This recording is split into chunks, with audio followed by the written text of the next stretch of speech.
5천만 원을 요구하는 상간녀 소송 소장 안에 카톡, 통화 녹음, 블랙박스까지 완벽한 불륜 증거가 다 나와 있다라고 하면은 피고 입장에서는 이 돈 다 내야겠구나 이렇게 생각할 수도 있어요. 하지만 다면 위자료가 0원이 될 수도 있고 절반 이상 낮아질 수도 있습니다.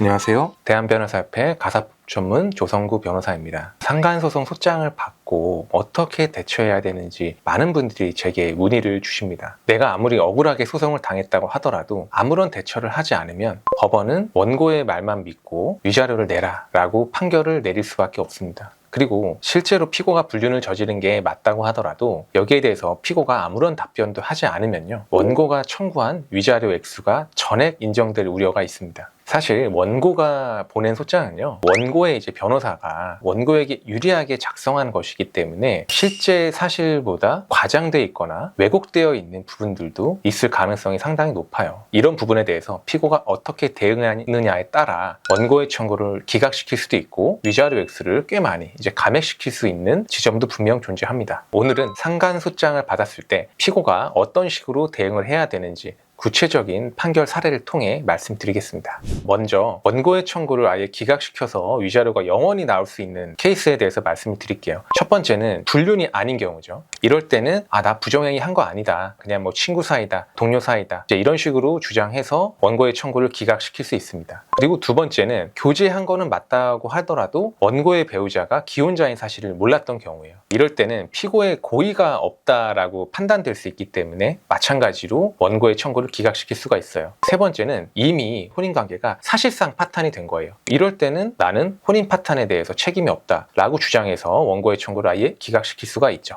그리고 위자료 액수를 감액시킬 수 있는 경우도 있습니다. 위자료의 액수는요, 부정행위가 시작된 경위가 어떤지, 부정행위의 내용이 얼마나 중대한지, 그리고 내가 부정행위에 어느 정도로 가담을 했는지, 부정행위가 얼마나 오랫동안 있었는지, 부정행위가 발각된 이후에 어떤 정황이 있었는지, 원고 부부의 혼인 기간이 어느 정도로 긴지, 자녀가 있는지, 이혼을 했는지, 이런 사정에 따라서 결정이 됩니다. 이거를 편의상 위자료 액수 산정 요소라고 합니다. 그런데 이런 위자료 액수 산정 요소 중에서 피고에게 유리한 요소들이 있을 수 있어요. 예를 들어서 원고의 남편이 유부남인지 모른 상태에서 만났다, 이런 부분이 있다라면 부정행위의 경위나 가담 정도 측면에서 피고가 유리하게 주장할 수 있는 내용이고요. 그리고 스킨십까지는 했지만 관계까지는 하지 않았다, 그렇다면 이건 부정행위의 내용 측면에서 그렇게 중대하지는 않다라고 주장할 수 있겠죠. 그리고 불륜 기간이 짧다면은 부정행위의 기간 측면을 강조할 수 있겠고요. 이렇게 피고는 이를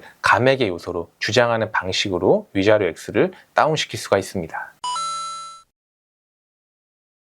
원고가 제시한 증거가 굉장히 명확한 경우가 있어요. 이럴 때 피고가 반드시 명심해야 될 게 있는데, 명확한 증거에 반하는 주장은 하지 말라는 겁니다. 예컨대 피고와 원고 남편 사이에 사랑한다, 좋아한다, 너밖에 없다, 이런 내용의 카톡이 잔뜩 있는데 피고가 우리는 불륜관계 아니에요, 조금 친한 사이일 뿐입니다, 이런 식으로 얘기를 하면은 원고는 더 감정적인 행동을 하실 수도 있고 판사님 입장에서도 좀 어이가 없는 거예요. 그럼 괜히 괘씸죄로 위자료가 오히려 올라갈 수도 있는 상황이죠. 이렇게 교제 사실에 대한 명확한 증거가 제출이 돼 있다라면은 교제 사실 자체에 대해서는 인정하고 반성하는 태도를 취하되 부정행위의 경위, 내용, 가담 정도, 기간, 이런 점들 중에서 피고에게 유리한 요소들을 강조하면서 위자료 액수를 낮추는 현실적인 대응을 하는 게 좋습니다. 반면 원고가 제출한 증거가 애매하거나 실제로 피고도 억울한 면이 있는 경우에는 적극적으로 이 증거에 대해서 다퉈야 합니다. 실제로 제가 과거에 했던 사건들을 보면은 직장 동료인 피고와 원고의 남편이 단둘이 밤에 술을 먹는 사진, 자주 통화했던 통화 내역과 카카오톡 내역, 이런 것들을 원고가 제출한 사례였어요. 그런데 피고가 자기는 불륜 관계는 아니라는 거예요.